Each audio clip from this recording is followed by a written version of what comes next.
Welcome to another episode of Mickey's Earbuds. I'm Justin. Hey, and I'm Dave.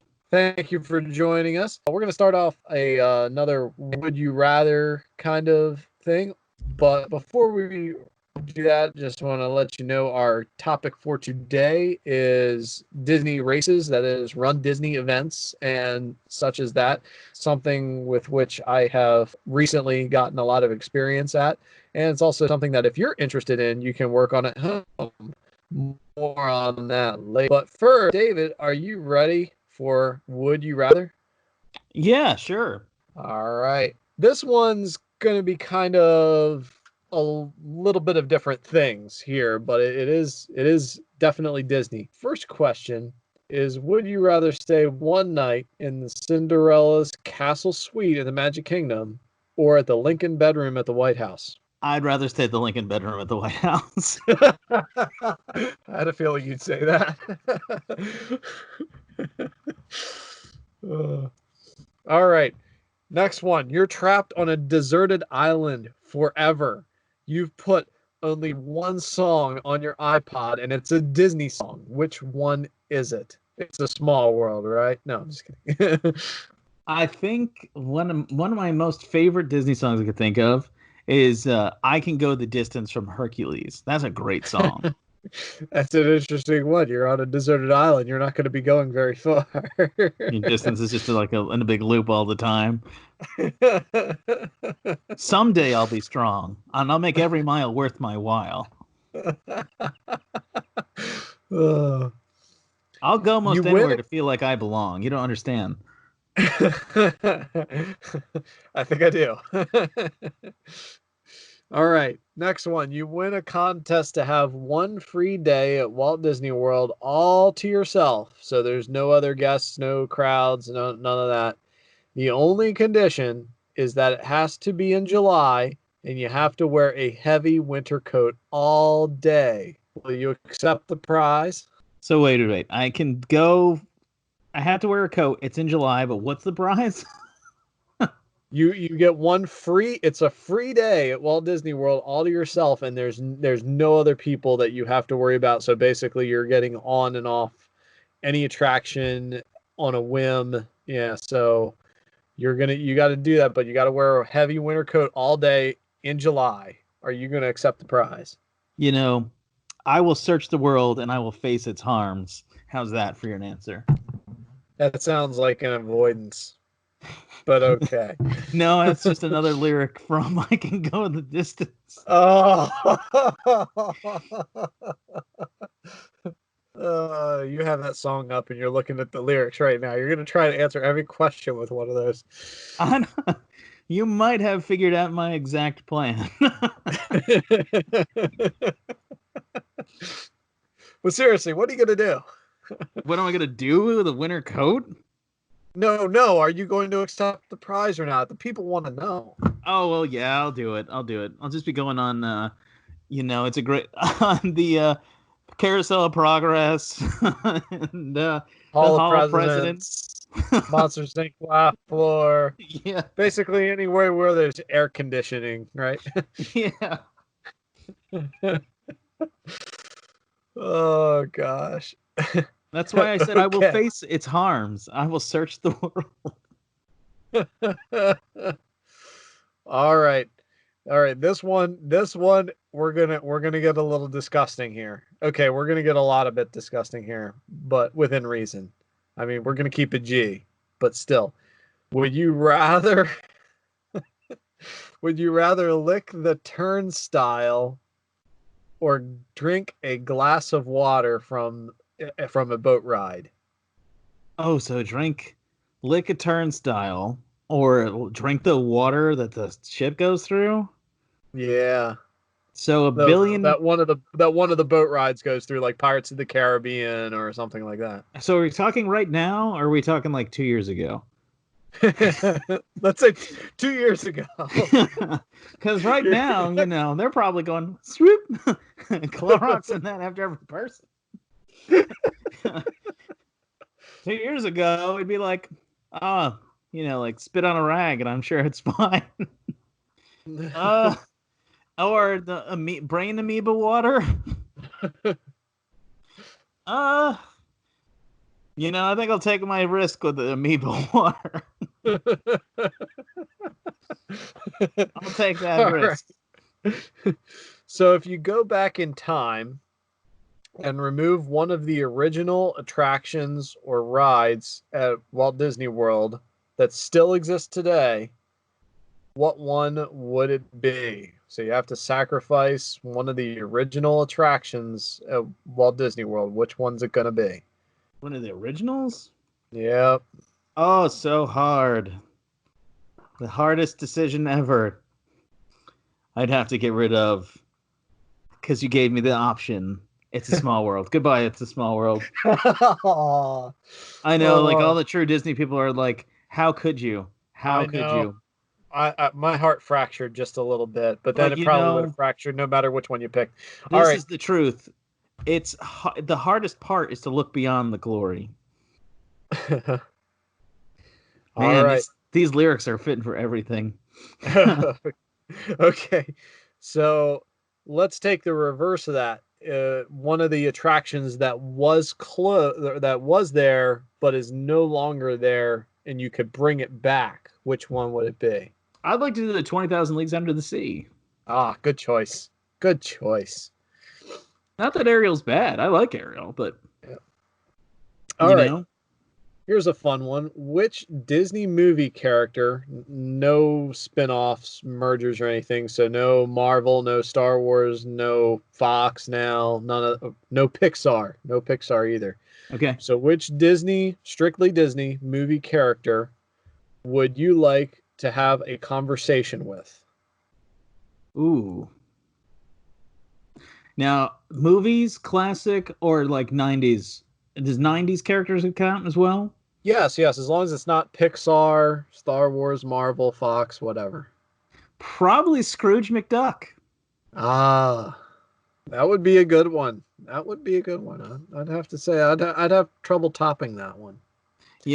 What's it like to be the richest duck in Duckburg? Can I take a jump into your money bin? Yeah, can I take a jump in your money bin? He'd probably be like, you don't know how to do it. It takes years of training. All right. And okay, better retirement job. Are you going to be a taste tester at Disney World, or are you going to be a Jungle Cruise boat driver? Oh, I'd rather be a taste tester. I mean, it's impressive how those guys memorize those jokes, but no. Food for me is the vacation. That might be a TM somewhere. Yeah. All right. That's all I've got for you. Well, you know what? I feel like there's a hero's welcome waiting for me. Would you stop it? Listeners, I just want to address you at this moment, because if you don't know this, just to give you insight into our friendship, he's going to do this to me in our phone conversations on the side. He's not going to limit that to this podcast. All right. Okay, it might take a lifetime, but somehow I'll see it through. Let's move on to going the distance with Run Disney events, shall we? I will stay on track, and no, I won't accept defeat, Justin.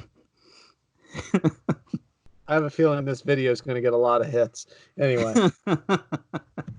All right. I know nothing about the races. I like running. Like, I like getting my teeth drilled. That's kind of my experience of the marathons. I've seen the Princess Marathon, and I've seen like full-grown men wearing tutus running with their kids on their shoulder, and it's impressive because they're doing it. They're getting up to run at dark 30 in the morning. But for me, when I see them, I know my journey is complete. So this is all you. You've actually done some of these races. Yeah, and hopefully I'll do even more. But it's worth noting that at one time I thought, as you did, I'd rather have a nice trip to the dentist office than go on a run just about anywhere, but I really started to get into it. Well, And well, Justin, like a shooting star, you will go the distance. not even going to dignify that with a response. All right. So, yeah, I've done this past summer.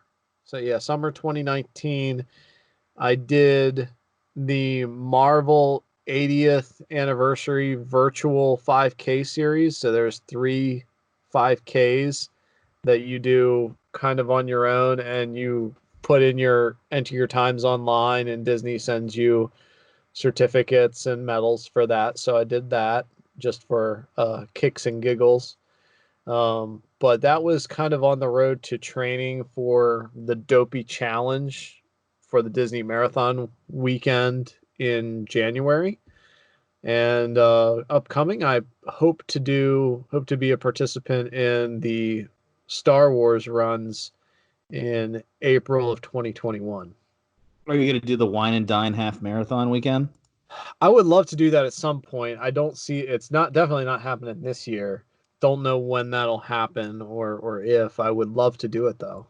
The idea of eating and drinking while running a marathon, it doesn't sound great to me. In my mind, I'm thinking, well, I played sports in high school. I know what it's like to work, go for a run on a full belly. It doesn't end up well. Well, it all depends on where you are at with your training because I can honestly tell you that, okay, granted, it's not necessarily the same stuff during the wine and dine, but I can tell you that when I got into really long distances and training for the Dopey Challenge, yeah, I'm eating and drinking on those runs. I mean, drinking water and power, well, not Powerade, but getting electrolytes replenished through eating and drinking as I'm on those long distance runs. And honestly, I would have passed out or something if I didn't do that. But can you imagine eating and drinking wine? Drinking wine while you're running? Maybe in moderation, Well, small samples. you enjoy it. So what made the dopey run so enjoyable to you? Well, enjoyable is an interesting word for it. Okay, for those of you who don't know, the Dopey Challenge is during Disney World's Marathon Week or weekend. They have a 5K race, so 3.1 miles, a 10K race, or 6.2 miles, a half marathon, which is 13.1 miles, and then a full marathon, which is 26.2 miles. And they do them over the course of 4 days. The Dopey Challenge is doing all 4 of those races. So you race in the 5K on Thursday, the 10K on Friday, the half marathon on Saturday, and the full marathon on Sunday, back to back to back to back. Oof. And yeah, it was a lot.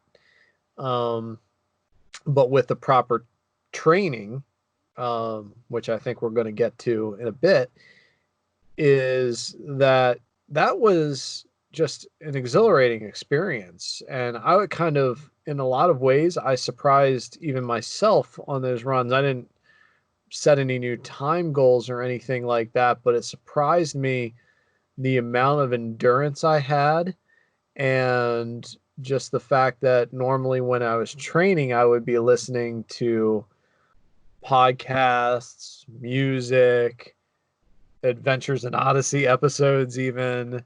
And when I did the Run Disney races, when I was actually in the races, I didn't listen to any of that. I was having just a really good time just running in them. So that kind of shocked me about that.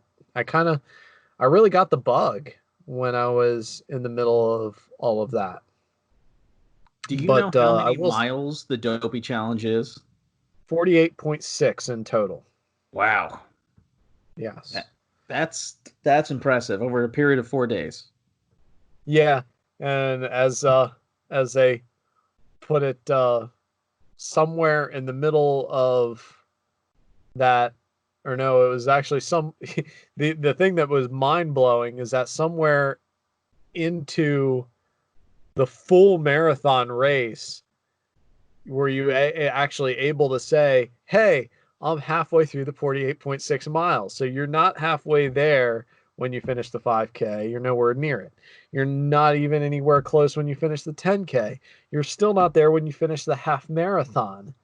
And you still got more than half of it ahead of you when you're on day 4.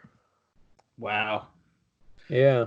Now I'm looking at the Run Disney website. Did you frequent that a lot when you were doing this? Absolutely. Yes, I had to go there for different updates for one thing. If there's any kind of an update, obviously have to go there to register. The other thing was if you're looking for any kind of training tips and tricks, that's on there too. They tend to link up with kind of a professional runner, I believe, Jeff Galloway. He comes up with all his own training programs, and we kind of loosely followed that. That is my wife and I, because we both trained for this at the same time. And we loosely followed that. We kind of adapted it to our schedule a bit here and there, or what we figured we really needed and our abilities. But yeah, so I was on that website quite a bit. Yeah, it's something. They're very thorough. Yeah, I see this Jeff Galloway that you're talking about here. You know, it's funny. I picked the I Can Go the Distance because I genuinely liked it. It's very fitting for this episode as a result. You know, you looking at this, you really did go the distance. 48 miles. That's nuts. They don't call it dopey for no reason. Yeah, well, I wasn't gonna go there, but I was actually because I saw Justin as he was doing at the Marvel at Home part, which I thought was really cool given the kind of situation we're in right now. Do you think they're still running the Marvel at Home part as we speak? Well, I think they changed their virtual run series on a yearly basis. So I don't really know how that works out. But yeah, I have little reason to doubt that they're canceling any virtual runs over coronavirus, if that's what you're asking. Because I think you could, though, while we're trying to keep some good social distancing, there is you could still run around your neighborhood, And as long and as you're there's actually wise. great benefit to getting outside in general. And the other thing is, and if you're not an avid runner, uh, then you wouldn't be personally familiar with this necessarily. You wouldn't have firsthand experience with this, but as you run, you actually build up some good endorphins. So running actually kind of bolsters your mental attitude and everything as you do it. So generally speaking, I go running. I'm even if my attitude going into the run is, "Ah, I really don't want to do this today." I get to the other side of that and I'm like, I'm really glad I did that. And I feel so much better. It's also good because endorphins are good for your immune system as well. Yeah. Like you're really, what is it? You're kind of hacking your body when you do Yeah. that. Yep. I have a family member who was a worked in mental health for her career, and one of the things that she would tell me is that when she was working with especially depressed teenagers, but anyone who was suffering any kind of depression, was she herself would join them for a run. And I know that it would do wonders to help people who are suffering with depression, just like take them for a run. So I'd Mhm. imagine this worked like for you when you're having a tough day. You know, it was Yeah, probably a real good pick me up. it sure is. And of course, I'm looking at the website here. There have for people who don't run, so someone like me, they have 13-week training programs for the 5K, Yep. which that's actually pretty neat that they do that. So Yep. how long did you train for the Dopey Wow. marathon, Dopey challenge? Okay, so there's actually two answers to this question because there's the amount of time that I really had to train and the amount of time that I actually trained were two different things. So the amount of time I actually had to train was probably closer to 28 weeks or something. So not even a full year. And that's running 3 times a week. Yeah. In all actuality, though, I was kind of in training for it for like a year and a half. in one sense. So we were just running for the purpose of just doing 5Ks. And then we got to this point where I said, you know what? I'd like to try this Dopey Challenge thing. And my wife was like, are you serious? But eventually she warmed up to the idea, and so we both went into full on training for that. And we actually registered for it before we had to be in training for it. But yeah, so it took a while, and it's definitely a commitment, to be sure. You definitely don't want to go into something like the Dopey Challenge, or even just doing the marathon by itself, or even the half marathon by itself. You don't want to go into those things with little to no training, because there are pacing requirements to that. And also your body has to, it takes time for your body to build up the endurance necessary to make those distances. So were you running like 23 miles at the peak there at home?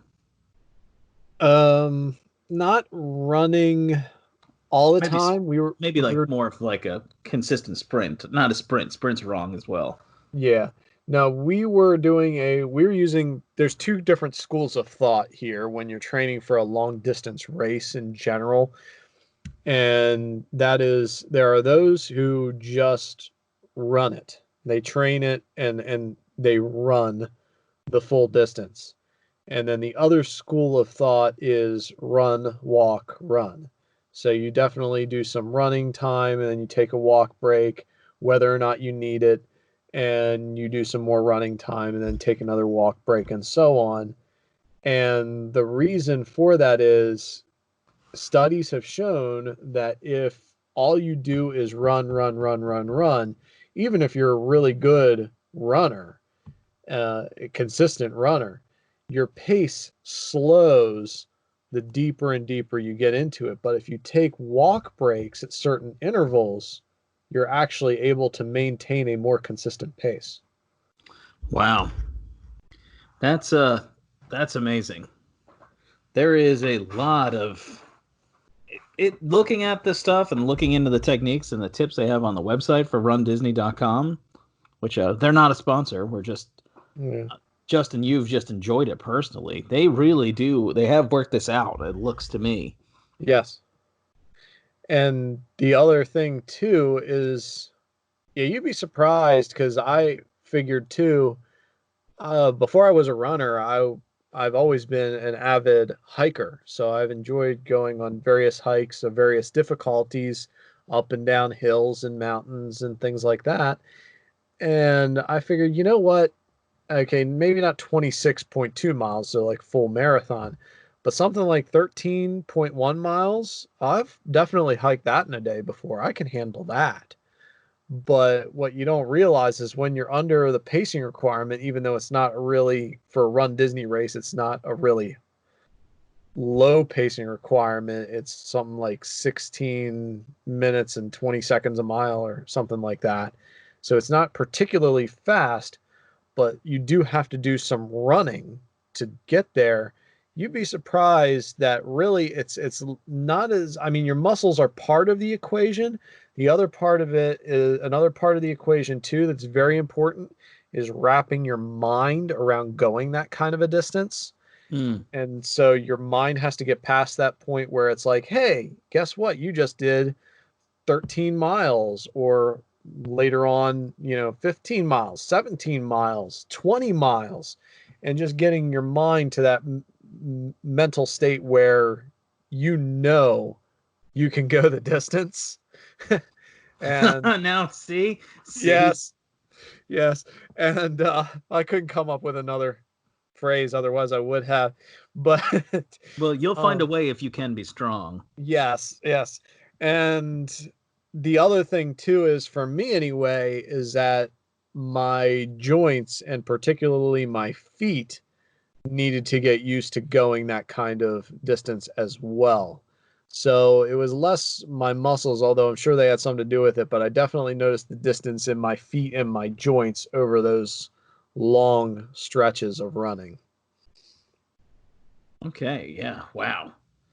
Now to kind of, because I think we've given people some good advice on running, but we should wrap it up. What was it like just running through the Disney Walt Disney World Resort property? Well, it's an amazing thing, and it could go with running just about anywhere, but particularly on Disney property where there's so much to look at. It's amazing how many details you catch for one thing. If your eyes are open and you're looking around as you're moving and such, it's amazing how many things you catch, how many details you catch that you wouldn't normally catch. It was really neat also to be able to say, I went through all four theme parks on foot Wow. and in one day and on the roads that connect those theme parks. That in and of itself is kind of an accomplishment to see all of that on foot. And then I would say more so than any other race we did leading up to the Disney Marathon weekend was the cheering section. And by the cheering section, I mean there are various stretches along the course, not all stretches, but various stretches, particularly around resorts and going through theme parks where there are people cheering the runners on. And it's how did we put it? Some of us were saying it's a very emotional experience actually when you see this little kid holding out his hand to slap you five or a fist to do a fist bump or something like that. And it's like, don't you dare pass that kid up. You know, you're making that kid's day, and believe it or not, that kid's making your day too. We saw signs that said people holding up signs that said, I'm cheering for you, complete stranger. Things Wow, like, that's cool. yeah.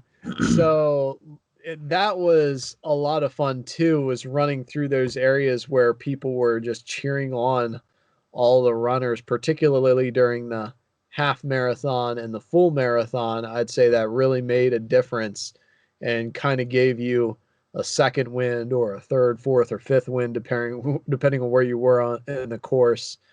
Having all those people just cheering you on, cast members, of course, cheering you on. Then, of course, there's the characters. They bring out some of the rarest characters for greetings during those runs. Oh, So I that's know cool. like a lot of people have had their picture taken with Captain Jack Sparrow, but not a lot of people have had their picture taken with Captain Jack Sparrow and Captain Barbossa at the same time.